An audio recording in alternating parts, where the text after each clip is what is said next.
안녕하십니까? 여러분들 반갑습니다. 보건선생님이고요. 추운영 보건교사입니다. 자, 이번 시간에는 여러분들 이렇게 찾아뵙는 것은요, 성폭력과 유괴 예방에 대한 안내 말씀을 드리고자 합니다. 먼저 성폭력의 정의를 말씀드리겠습니다. 어린이 성폭력은 13세 미만의 초등학생을 대상으로요, 수영복으로, 소중한 곳이죠. 수영복으로 가려지는 곳을 성학대, 즉 성적으로 괴롭히는 것입니다. 성기 노출이나 성기가 보여지게 되는 어떤 상황이라도 다 성폭력에 해당이 되고요. 성기를 보이게 하는 것도 마찬가지고, 바바리맨 같은 경우죠. 그리고 뽀뽀나 입에 하는 키스, 나쁜 느낌으로 쓰다듬는 거, 만지는 행동 등을 성폭력이라 합니다. 즉 성폭력은요, 성학대, 성적 괴롭힘, 수영복으로 가려진 곳을 괴롭히는 것이죠. 이럴 때는 부모님께 꼭 말씀을 드려서 성폭력의 피해가 한 번은 일어났다고 어쩔 수 없다고 하더라도 그 잘못은 누구에게 있죠? 가해자인가요? 피해자인가요? 힘을 가한 가해자에게 있죠. 그렇죠. 그래서 피해를 더 이상 멈추기 위해서요, 부모님께 말씀드려야 해요. 그래야 재발이 되지, 스탑하기 위해서는 꼭 부모님한테 얘기를 하셔야 된다는 걸 좀 말씀드립니다. 이런 성폭력과 성학대는 힘을 가한 사람이 누구죠? 아까 가해자, 피해자 없던 얘기인데, 힘을 가한 사람은? 그렇죠. 가해자죠. 그리고 그 가한 힘에 피해를 받은 사람은? 그렇죠. 피해자죠. 이렇게 성폭력과 피해자와 가해자에 대한 개념까지 이야기를 했는데요. 성폭력을 잘못은 누가 한 거예요? 네? 안 들려요. 아, 그렇죠. 가해자가 한 거죠. 피해자는 잘못이 있나요? 없나요? 없어요. 그러니까 가해자 잘못이기 때문에 꼭 부모님한테 말씀드리고, 그 범죄가 더 이상 재발되지 않게 스탑하기 위해서 꼭 부모님과 학교 선생님이나 보건쌤에게 얘기해서요, 그 가해자, 범죄자니까 처벌을 받아야 하고, 피해자는 치료를 받고 좀 안정을 취하고 잘못이 아닌 거를 자꾸자꾸 이야기를 들어서 밝은 생활을 할 필요가 있습니다. 이 점 좀 기억을 해두시길 바라고요. 그리고 성폭력의 정의와 가해자, 피해자에 대해서 이야기를 했고요. 그 다음 성폭력과 유괴에 대한 이야기를 한다 했죠. 자, 유괴에 대한 정의를 한번 해보겠습니다. 어떤 사람을 데리고 다른 곳으로 가는 거를 어른들은 납치라는 말을 많이 쓰고요. 어린이들인 경우는 유괴라는 말을 더 많이 씁니다. 유괴범은 범죄자이기 때문에 유괴범이라 합니다. 유괴범들은 유인, 장소를 다른 곳, 밀폐된 어떤 곳. 선생님은 보건 수업을 할 때는 이렇게 칠판에 네모를 그려요. 이 공간은 보통 범죄가 일어나는 공간은 어디가 될 수 있을까요? 그렇죠.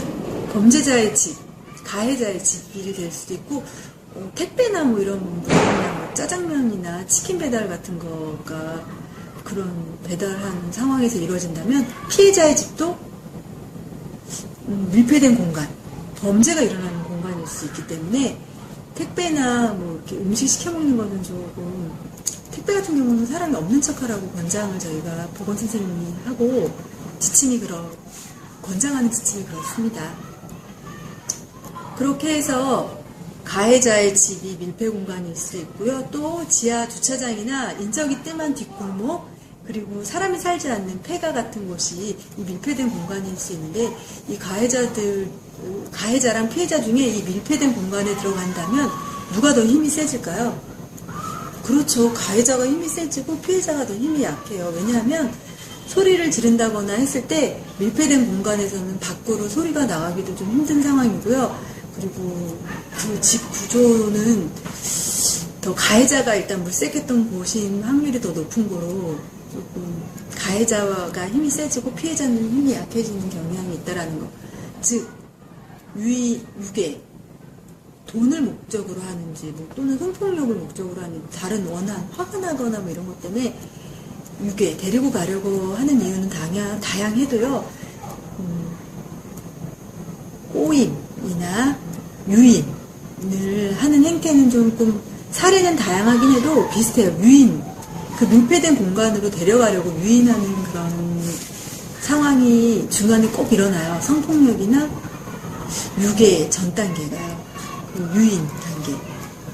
이때 보통 유인하는 방법으로는 여러분들 학생들은 조금 애완동물을 사랑하고 그리고 착한 심성, 천사 같은 심성을 이용해서 길을 묻는다거나 너희들은 뭐 손이 작으니 작은 애완동물을 잡아주지 않겠니? 뭐 이런 식으로 유인하는 방법이 너무 다양하고요. 아픈 사람인 척하는 경우도 있고 또 애완동물이 병이 났는데 강아지가 어른인 내가 밥을 주니 안 먹는다. 너처럼 귀여운 아이가 주면 밥을 잘 먹을 텐데 이러면서 유인을 해서요. 밀폐된 공간, 즉 범인의 집으로 데리고 간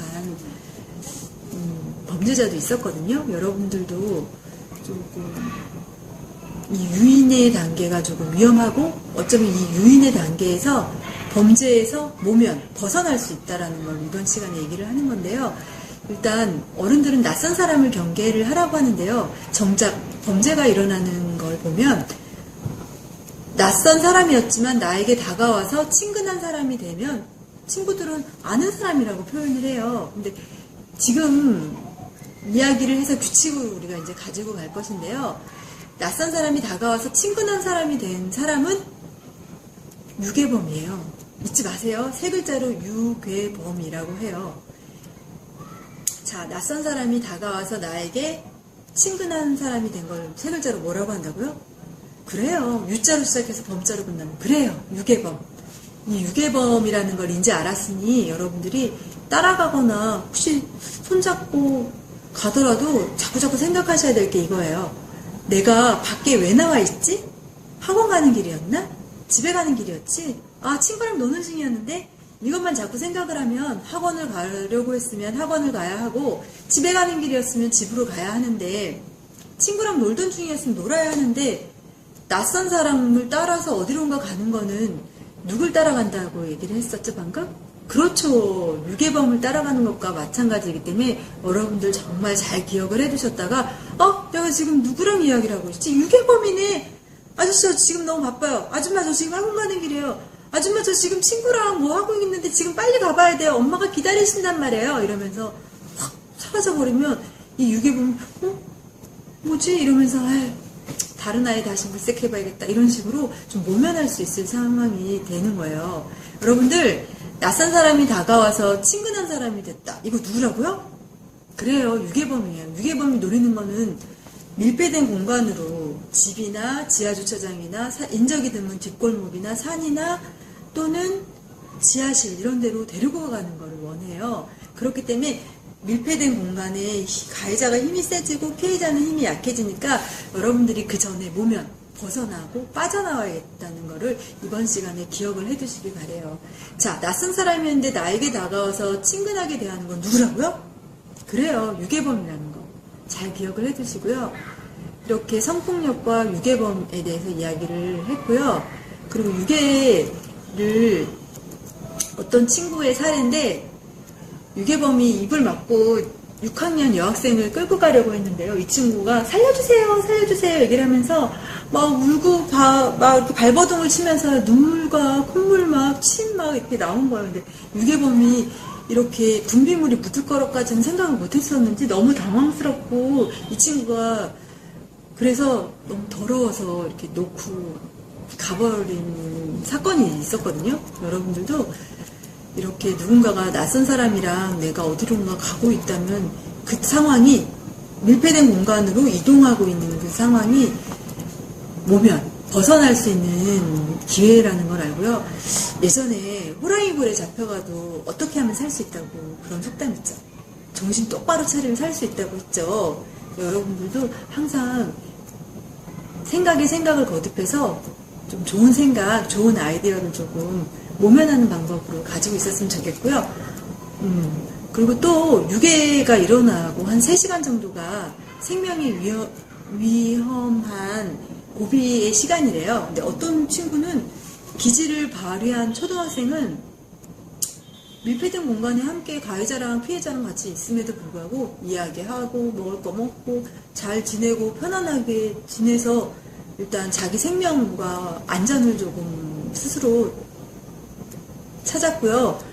그리고 가해자가 같이 있다가 어떤 이유인지 어떤 특정한 장소에 내려놓고 도망가 버려서 조금 안전하게 된 친구도 있었거든요. 이런 식으로 여러분들 위험한 거를 조금 대처하는 것도 중요한데, 만약에 그런 위기 상황에 내가 처해 있다, 밀폐된 공간에 가해자와 있다 이러면 자기 스스로의 안전을 위해서 어떤 행동이 좀 더 도움이 될지 생각을 해보고, 보통